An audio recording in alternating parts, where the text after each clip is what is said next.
Thanks for watching. This is James Black with the Canadian Securities Exchange. I'm joined today with Mehran Ehsan from Permex Petroleum, and we're going to talk about oil and gas today. This is the Canadian Securities Exchange podcast, and I'm excited to talk about what has been in the news quite a bit, Mehran, about prices and the dynamics of the oil and gas market can make you lose a lot of sleep if you look at it too closely. But we're going to try to break it down today because you are a small-scale producer operating in Texas and New Mexico, publicly traded on the CSE.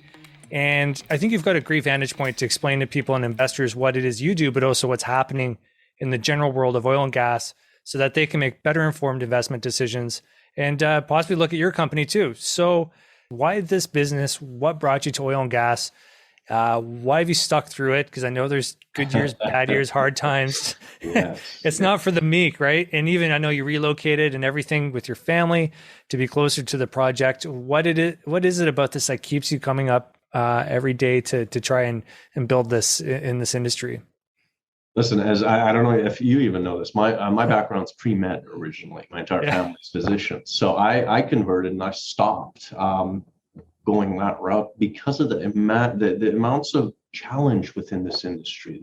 This industry is tied to every single thing on a daily basis that we do. The challenges, the benefits, everything's derived from it, whether you like it or not. Oil and natural gas is the core component of the world. And I enjoy working in the sector, whether it be through peaks and valleys, with teams and moving it forward. It's something that I continue going for generations and generations. I'm going to keep in my family going from medicine to oil and natural gas. So I am intrigued by it. I believe this industry is not going to disappear suddenly in 2050, as a lot of people wish. I believe that we're going to get cleaner and better utilizing this industry, and that is the way it should go. What is happening in the world today? Because we see that Biden is releasing all this oil from the reserves. OPEC is increasing production. We now have a new variant of the virus spreading across the globe, impacting prices. What is going on? How can you best explain the dynamics impacting oil and gas prices right now? It's been anything but boring within our sector. I mean, you are correct. Biden did do a $50 billion release of barrel release from the SPR.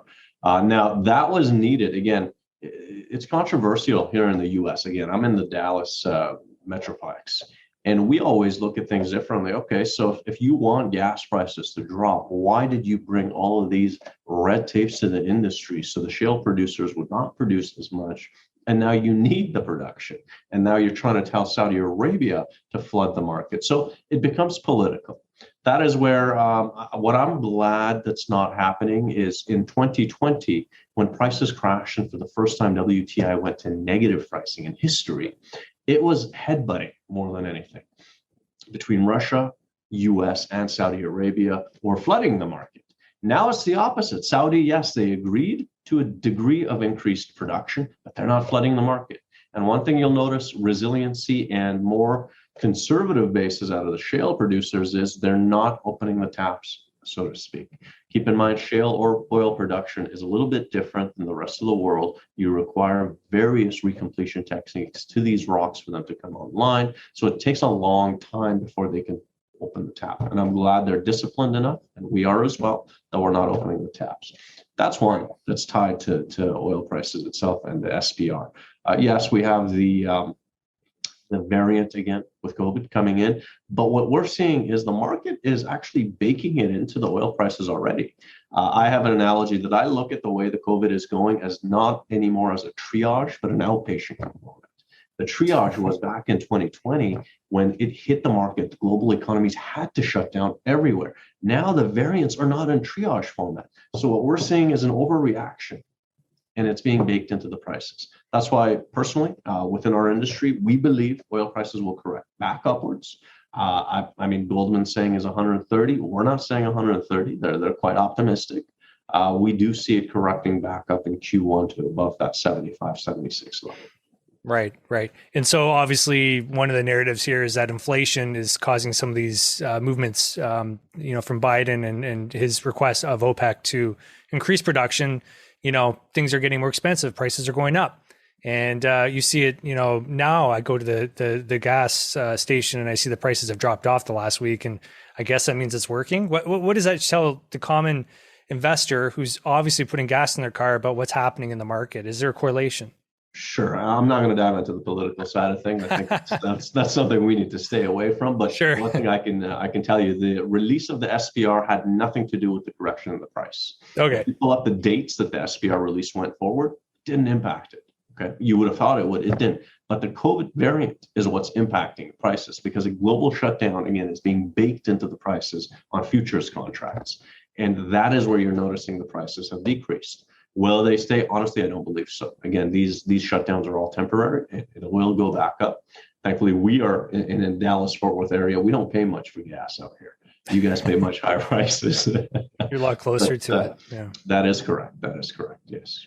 Okay. Well, let's talk then about Permex because, as I opened this whole interview with is that you guys are in Texas, you are in New Mexico. Just describe to us what it is that you guys are looking for, how you're getting it, and why you're in the particular regions and geography that you are. So we're in the Permian Basin. The Permian Basin is one of the largest oil and gas producing regions in the globe right now. In fact, if you really want to see the production out of the Permian Basin, if you take the production and put it on a nation level, it would be the fourth largest nation producing state. So that is how big the Permian Basin is as far as production. It has grown substantially over the past few years. Technology and various formations that have been found, the way to produce them has grown. And Permex has looked at this region for quite some time. In fact, we started looking back in 2012, but the prices were at a premium, so we did not get involved. In fact, we waited until 2014 and 15 and started accruing small positions in the Permian Basin and have continued growing in that space. Now, yes, we're a junior oil and gas company, but our operations are actually vast. We've had quite a bit of shareholders come out to the fields, review the fields, and our operating side, we own 11,700 acres. That's over 12 contiguous acres that we own in this region, and that is a large amount.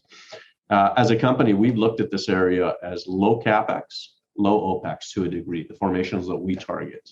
And that is why we've continued in this region. There is no better area to invest to get the highest return when oil prices are correcting upwards, and we've done that. So, Mehran, tell me this. You got all the big producers and big players in that region. How did you get a foothold, and what is allowing you to be a part of that ecosystem? Sure, that's a great question. So the way a lot of companies work is they try to go for large acreage positions, large producing formations, maybe 7 to 8 benches in producing formations. That's something we go for after. However, the difference is the Chevrons, the Apaches, they're not looking for properties that are, 10,000, 11,000 acres. They go into properties that are 200, 300,000 acres. Those are the style of properties they go after, which is too large. But to juniors like us, the smaller plays make more sense. Economically, they're in the core area still, and size-wise enough for us to be able to handle. And that is why we're there. Right. So is there potential downstream for them to partner with you to increase their position, or is it something where it's working the other way, where you're going to keep growing by acquisition? Well, there's two sides to that. So some of the properties that we purchased, they might be in the offset regions of these producers that want to continue growing in that area and see us as a small player to buy us out. Absolutely. That is in existence on some of our properties. Because again, keep in mind, Permian Basin is so vast that there is the Eastern Shelf, the Central Shelf, and the Western Shelf. We are across all of it. And this is approximately, I'm going to say 30 to 40 counties. That's a significant amount. So on some of our acreage, yes, we would be a buyout potential. On some of the acreage, we'd be a development potential. In fact, Permex Petroleum currently is looking to drill and develop some of our acreages starting in Q1 22, which is quite exciting. Oil prices correcting upwards. Permex starting to drill and convert our reserves from proved to producing. Right. And so let's talk about the Delaware subbasin then in New Mexico. How does that, compare and contrast to what you guys are working with on the Permian? So the Delaware subbasin is a component of the Permian Basin as a whole. The only difference is as the formations, I always mention this and my geologists laugh.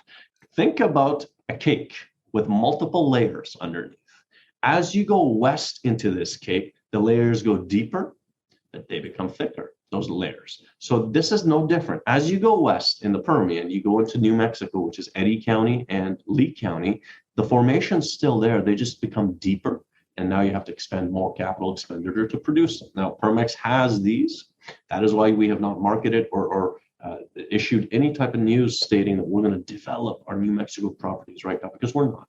Those are properties that will require $7, $8, $9 million per wellbore to drill, and develop, and frack and put on production. That is something that economics are very nice, but we're not going to be doing that anytime soon within the next 24 to 36 months. Perfect. And tell me, going through your materials, I see the term royalty and interest quite often in how you guys, modeled your business. Can you talk a bit more about that and how an investor can interpret how it is that you're generating these royalties from your wells? I think the best way to do it would be to disclose what we are and what the royalty is in conjunction with it. Perfect. So we're an oil and gas operator. So we actually own and operate our own properties on federal, state, and private land in New Mexico and Texas. So we own that. However, there's a component called royalty interest. It's no different than back in the day when we had income trusts. Same component. The way it works is we own royalty interest, so fractional royalty interest in the production of oil and natural gas operated by other companies. Who are these other companies? Apache, Conoco, Exxon, all the large caps. What benefit is it to Permex? Well, when oil prices crashed, royalty is derived from the revenue driven from the field. It's at its lowest component. That is when you buy. So we began buying. In fact, that was the first time we considered the royalty interest to be an ancillary income generating avenue for Permex Petroleum. As such, we have 73 wells and we own royalty interest operated by all large caps, no small caps. And as they continue drilling and developing those properties, Permex continues to reap the benefits side by side on a fractional basis with them. Wonderful. That's good to know. And now reviewing the team, other than yourself, obviously you're surrounding yourself with an expert group of board members and on-field staff. One name in particular that I know you wanted to discuss today was JP Bryan. And JP obviously brings a real depth of experience. I'm just reading off his bio here, but Texas Entrepreneur of the Year in 1994 and Canadian Oil Producer of the Year in 1995. I assume they don't hand those out like candy. What is it about JP that, what does he bring to your team, and why are you excited to have welcomed him recently to your board? Or JP, I should say as an advisor. Yeah, JP's involved in the oil and gas sector for decades. And I think the most notable one for Canadians, since we are on the Canadian Security Exchange, is Gulf Oil Canada. If we pull up Gulf Oil Canada in the 90s, they used to be the fourth largest oil and gas producer. However, it was going bankrupt. So they were seeking an individual with expertise within the sector to come in and fix the problem. JP Bryan left Houston and moved to Calgary and began working the company on and essentially fixed Gulf Oil from a bankruptcy to a $3 billion company back then. He was a savior of that industry. Now he has come back to Houston. He has continued in that route. He is quite involved in various oil and gas companies internationally as well. And we are proud to have him as an advisor and a board member to join Permex to continue in our drilling component. So as we begin drilling and growing this company, to have someone like JP Bryan be involved, and this is not a passive board member, he's an active board member, it's great to have. Yeah, and that's why I want to stress advisor. It seems to me, based on our discussions, he's very hands-on and wants to get his hands dirty. Yes. No pun intended here, and just help out. And that's fantastic to have that wisdom at your disposal. How do you see this industry cleaning up, or at least perceptually being cleaner? We don't have to debate whether, what's dirty versus other things. It's just that obviously the oil and gas industry has been targeted with a perception. Any comments you have on that, or what you? I have a lot of comments on that, but we won't jump into them. Honestly, though, the way you have to look at it is the dirty oil the industry used to be 30, 40, 50 years ago. It is no longer the same oil and gas industry. With the amount of regulations put in place, it is not the same oil and gas industry that it used to be. For instance, in Canada, honestly, I believe Canadians are one of the cleanest producing oil and natural gas operators out there. But unfortunately, that's not the way it's perceived. Pulling up the US, from a transportational standpoint, transporting oil and natural gas, the safeties associated with it, with the saltwater disposal facility injections, with the clean water separation, we have done so much in this industry to clean it up in comparison to 30 years ago, and there's still more room to do so. So I do not believe this industry is dirty. I believe the image has been scuffed up significantly. In fact, I'll give you one example. Wind turbines. Everyone thinks they're the cleanest thing out there. They're not. The one wind turbine, the amount of energy it generates, it requires to be built, will never be generated from that one wind. Where do you think it ends up? If you look at lithium batteries, same problem. So all of them are derived from it anyways. What we need to do is not stop it, but make it better and cleaner. Interesting. I look forward to seeing that future with you. And, with that, I'm going to ask anyone who's watching today, please subscribe if you're not already. This was it with Mehran Ehsan with Permex Petroleum. Symbol is really easy. It's OIL, oil, on the CSE. And thanks for joining us today. Thanks for sharing some of your thoughts about the industry, how to look at oil prices, what you guys are doing. Looking forward to a future where we keep using oil the way we do today in a sustainable fashion. Thanks again.